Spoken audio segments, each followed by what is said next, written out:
Les amis, comme vous le savez, la guerre est loin d'être terminée entre blogueurs, influenceurs et rappeurs. Booba, Lou de la Cité, Rachid ont mené ce combat pour faire tomber tous les influenceurs, menteurs et arnaqueurs.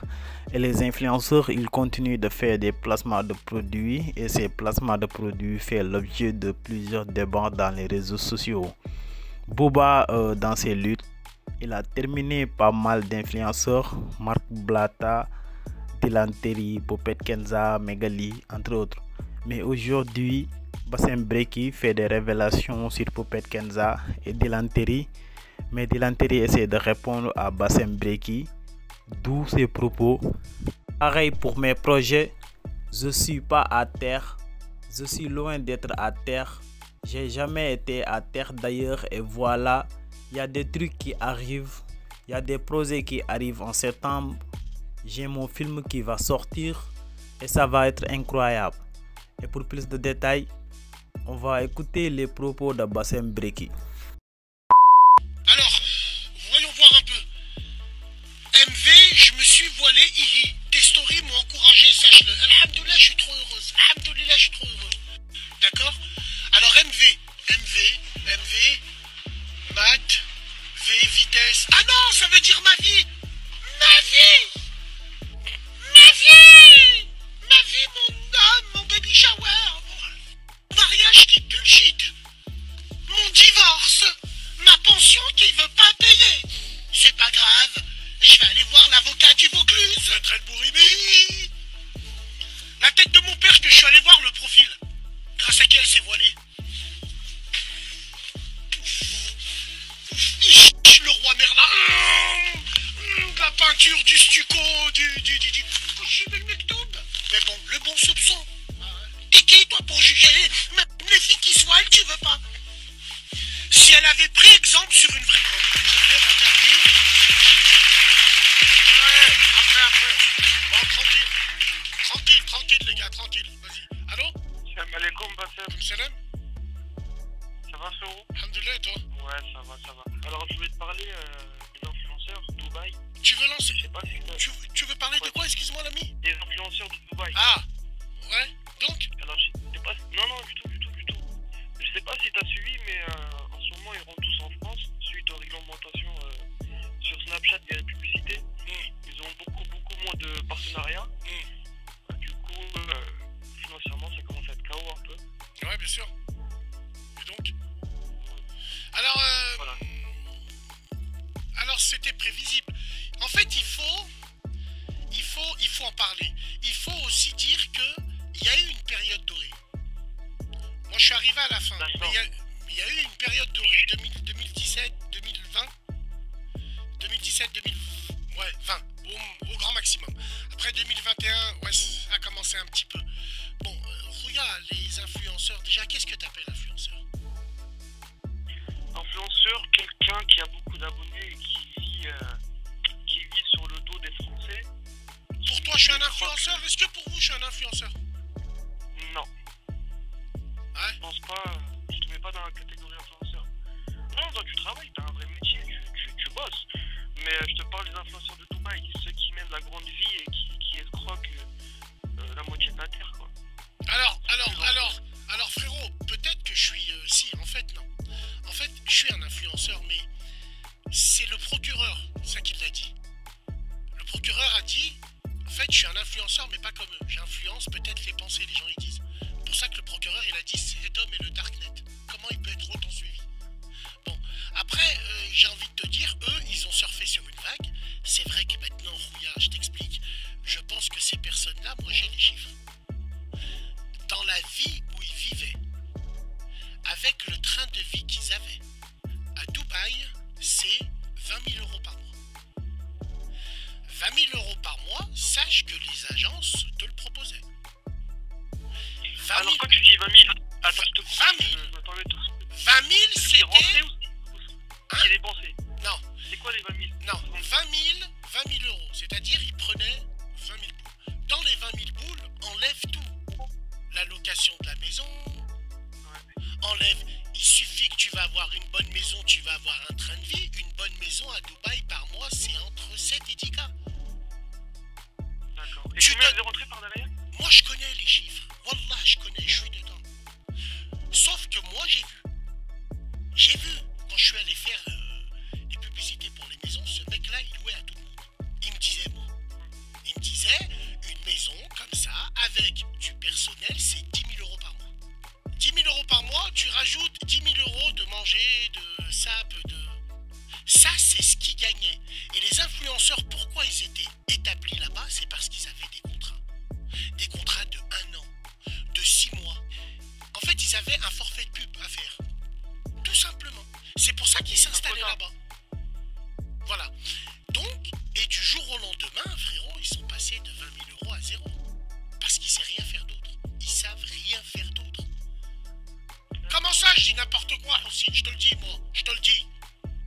Voilà. Maintenant, aujourd'hui, bah, ils se retrouvent sur TikTok et ils tapinent pour avoir un dauphin. Non, maintenant c'est fini, ils sont plus sur TikTok. Ils se retrouvent sur Mime. C'est devenu des acteurs. Ah bah tiens, en parlant de ça. Ouvrir sa propre salle En parlant de ça, frérot, regarde avec moi. de sport. Sergueï a participé à une émission de télé-réalité il y a 5 mois. Une expérience qui lui a plu et lui a donné un peu de notoriété, mais qui ne lui aurait jamais permis de devenir influenceur à temps plein. En 3-4 mois, il y a dû avoir que 2 marques qui m'ont contacté. Moi, je voulais pas du tout être influenceur, mais c'est vrai que c'est compliqué. Il y a moins d'opportunités. Je pense aussi que au niveau des tarifs, pour n'importe qui, ben, ça baisse aussi. Je pense que c'est peut-être le déclin de l'influence. Des rêves de voitures de luxe, de voyage et d'influence qui s'effondrent pour de nombreux candidats de télé-réalité. Après les multiples dénonciations du rappeur Booba sur les dérives du milieu de l'influence et l'adoption d'un texte interdisant la promotion de certains produits, les revenus de nombreux influenceurs ont considérablement diminué. Et certains s'en plaignent sur les réseaux sociaux. Booba nous a tué le business, car leurs revenus se sont effondrés. Ils avaient à l'époque en termes de revenus entre 40 50 000 euros par mois et aujourd'hui en termes de revenus ils se retrouvent effectivement à 5 000 euros environ par mois et ils n'ont plus la possibilité justement de parler des sujets qui à l'époque rapportaient beaucoup, je le rappelle, voilà, parler de la chirurgie esthétique, parler des produits médicamenteux, parler effectivement de produits financiers. Face aux craintes des influenceurs, le ministre de l'économie Bruno Le Maire leur a promis jeudi dernier de clarifier la loi de régulation de l'influence commerciale adoptée en juin. Voilà. C'est aussi simple que ça. Ouais, j'ai vu. Voilà. On regarde en même temps. Après, eux, c'est des gens vides. C'est tous les mêmes profils. Il y a d'autres influenceurs, ceux qui sont rentrés dans les familles. Les influenceurs dont tu parles à la machine à café. Les influenceurs qui divisent dans les pensées. Les influenceurs qui... Il y a des créateurs de contenu, frérot. Moi, je vais le dire. Enfin, pas les influenceurs, mais les gens, s'ils sont pas dans la création de contenu, ils sont morts. D'accord. Ça veut dire que toi, ça veut dire qu'aujourd'hui, il y a 2 catégories. Il y a les influenceurs, là, je sais pas quoi, les voleurs, là, et les influenceurs. Ah ouais, Rouya, mes frérots, on le voit. Eux, en fait, ils ont rien. Poupette, tu prends Poupette, elle l'a mise à tout le monde. Poupette, c'est du stalinisme. Frérot, c'est du travail d'orfèvre. Même les néviciles de la reine-mère, ils y arriveront pas à faire ce qu'elle a fait là. Tout est calculé au millimètre. Au micron près, tout est calculé. Et c'est chapeauté de haut depuis longtemps. Tout simplement, elle, c'est de la création de contenu. C'est du miroir de toutes les biatchs. Ils sont avec la métisse. Ah, il est parti, il est revenu, il m'a niqué, il m'a pas niqué. Mais wallah, c'est vrai, je te le dis, frérot. Et même ces frasques, c'est fait exprès. Elle fait, tout est calculé. Putain, les gars. Et dis-toi que zéro talent, peut-être. Mais talent. zéro, elle a du talent parce qu'elle vous l'a mise. Rien que pour ça. Frérot, elle a du talent. Elle a du talent, sinon elle serait pas là. Elle a du talent, sinon elle serait pas assez suivie. Il y a des gens dans l'influence où l'institution se sont mis derrière eux et les mettent en avant. Ils jeter bientôt. Très bientôt. Poupette ne fait pas partie de ces gens-là. Il y en a, ils sont poussés par les institutions, par les réseaux. À partir du moment où tu es poussé par une institution, par TikTok, par Snap, tu sais que tu es une denrée périssable. C'est qu'ils ont déjà prévu le prochain. Tout simplement. Et vous allez voir si moi je mens. Les seuls qui résisteront, entre guillemets, c'est les NIA. C'est les créateurs de contenu. Tout simplement. Et toi, tu es dans quelle catégorie? Création de contenu. Non. Donc il y a influenceur. Création. Moi je suis blogueur. D'accord. J'ai toujours fait des blogs. Moi, je sors pas de nulle part, Rouya. Entre guillemets. Attention, on n'est pas à la NASA, on n'a pas envoyé plein de fusées, non, mais moi, Facebook, déjà, je tenais des blogs. Facebook, Face Maghreb, les chroniques de Basse, ainsi de suite, je te tenais.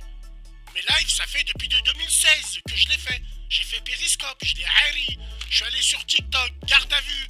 Là où je suis parti, je les ramège. Mais on a bien rigolé et on les a bien fait chier. Mais je pense que tu t'y mets un peu tard sur les réseaux. Enfin, C'est vrai? je dis sur les réseaux, mais sur toutes les générations de réseaux là. TikTok, t'as pris du temps avant de t'y mettre vraiment à fond. Écoute, je te dis franchement, moi j'étais réticent à tout ça. N'oublie pas que si j'ai atterri sur Snap, c'est parce que sur Facebook, j'étais persona non grata, c'est-à-dire tellement je disais tout. Quand je me réinscrivais avec ma CNI, elle était déjà recopiée chez des gens et tout le reste. Oh, t'es au courant? Mais tu sais, mais t'es au courant, mes frérots, t'es au courant que de partout, il y en a, ils ont plus d'abonnés que moi. Mais c'est pas moi. Mais Merlich, tant que l'image tourne, c'est pas un blême ça. Mais tu sais, je vais te dire une dernière chose. Tu sais, comparé à d'autres, il y a aussi la qualité de tes abonnés. Je préfère avoir au moins une communauté comme la tienne, qui est à fond derrière toi, qu'une communauté comme celle de Maëva Ganem qui va un peu dans tous les sens. Wallahi l'azim, frérot. Je suis obligé de parler de communauté, même si moi j'étais réticent à l'idée parce qu'on est des frères et sœurs de tout horizon. La communauté, c'est pas ma communauté, c'est la communauté parce que sans eux je suis rien. Donc c'est la communauté de tous horizons, noir, rebeu, blanc, ainsi de suite. Eh ben, je la calculais pas trop, mais c'est dans des moments un peu difficiles que tu les vois. Et tu te dis, mais dis wallah que lui il me suit. Dis wallah, tiens, j'ai reçu un message d'un mec sur Instagram qui s'appelle, il m'a dit, il a fait les, il faut que je le retrouve, il m'a laissé un vocal, et mort de rire, attends, ah là, est-ce que vous le connaissez lui là? C'est Mickaël Vendetta, j'espère que tu vas bien. Bon bah écoute, je suis tombé sur quelques vidéos de toi et vraiment tu me fais rire. Mougli, arrête de faire chier, sapi. Donc merci pour ton personnage, c'est sympathique, voilà. Wallah, DJ Mickaël Vendetta. Il est bizarre lui, un peu. On dirait le mec dans la CDC. Je sais pas, vous le connaissez? Wallah, je sais pas qui c'est, regardez. Wallah, je sais pas qui c'est. Tiens, regarde. Tu vas bien. Bon bah écoute, je suis tombé sur quelques vidéos de toi et vraiment tu me fais rire. Tu me rappelles moi à l'époque de la ferme célébrité quand je les flinguais tous. Merci pour ton personnage, c'est sympathique. Voilà. Ah, merci, monsieur Vendetta, je te connaissais pas. Je regardais pas la ferme célébrité, hein, j'ai pas vu. Mais je ne savais pas. Ah, d'accord. Ah, c'est un dingue. Et c'est vrai que c'est un fou. Ok, bon, bah écoutez, j'étais pas au courant. Donc alors, tiens, regarde. Ah, c'est lui? D'accord. Montre-moi, voir. Wallah, je le connaissais pas. Ah, c'est lui. Et la créa concept, c'est la bogossitude. C'est ça, si tu c'est-à-dire fume pas, bois pas, fais du sport, entretiens-toi et tu deviendras un réel beau gosse. Et c'est ça, Mickaël Vendetta. Je m'aime tellement, vous savez, que je me regarde pratiquement, minimum 1 heure par jour dans la glace. Ouais. J'ai zéro défaut. Zéro défaut. Je m'en trouve pas. Je ne m'en trouve pas. J'ai plus besoin de draguer. Ça, c'est bien. Mickaël Vendetta. C'est pas le premier influenceur français, lui, en vrai. Non. En parlant de ça. C'est aussi demandé. Qu'est-ce qu'une belle nana? C'est-à-dire que, vous savez, une belle nana, on l'appelle tout le temps. Ouais, Ça, c'est les mecs qui passent accidentellement vrai, Et bah moi, j'ai même pas besoin. Mais wallah, je me J'ai demande même si pas c'est pas... besoin d'appeler. C'est J'ai pas même le besoin premier d'appeler. influenceur. My name is Vendetta. My name is the best. Hey. Man America. My name is Mickaël Vendetta. If you want a beautiful... Fume, il boit, il voit la crise partout, c'est la fin. Mickaël, je t'invite à cette radio, tu veux nous appeler avec plaisir. Les amis, c'était ça les propos de Bassem Breki concernant les influenceuses, et comme vous le savez, Bassem Breki, il est attaqué parfois contre ses propos un peu xénophobes, racistes, mais à part ça, Bassem Breki toujours pertinent de ses analyses sur la société, donc la nouvelle génération, l'éducation et tout, mais aussi les arnaques sur les réseaux sociaux, ou bien les gens qui prétendent être des musulmans ou bien des croyants, tout en faisant de n'importe quoi dans les réseaux sociaux. Mais pour le cas de Poupette Kenza, comme vous le savez, Poupette Kenza et Alan, donc ils prétendaient être des religieux, alors qu'après leur divorce, ils ont couché ensemble, et toutes ces pratiques sont interdites dans la religion musulmane. Mais aussi il y a Dylan Terry, donc qui s'est réapparu dans les réseaux sociaux, mais il avait décidé de se barrer des réseaux sociaux après plusieurs accusations, donc du prosélytisme, mais aussi des trafics d'humains, d'où il a été interdit de mettre ses pieds à Madagascar. Et tout ça donc se fait connaître grâce à Bassem Breki et d'autres blogueurs qui fait l'éveil des consciences. Et c'était ça les amis. Si cette vidéo vous plaît, abonnez-vous, activez la cloche de notification pour ne pas louper aucune de nos prochaines vidéos.